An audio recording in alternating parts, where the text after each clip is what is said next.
Friends, welcome back to my channel. ఇప్పుడు వచ్చేసి బూరెలు చేస్తున్నామండి.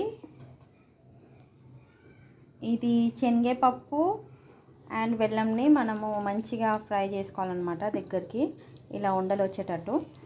సో దీన్ని మంచిగా రౌండ్గా చేసేసుకొని ఇలా మన దోశ పిండి ఉంటుంది కదా, ఈ దోశ పిండిలో డిప్ చేసి ఇలా డీప్ ఫ్రై చేసుకోవాలి. సో ఈ ఫుల్ వీడియో కావాలంటే నాకు కామెంట్ చేయండి, నేను ఫుల్ వ్లాగ్ పెడతాను.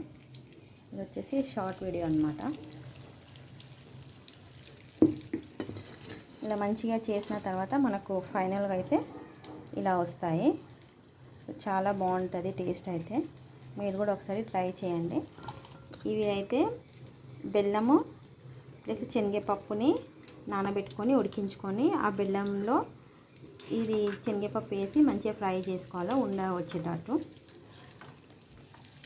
ఇక్కడైతే మీకు ఇంకా రెడీ అవుతున్నాయి.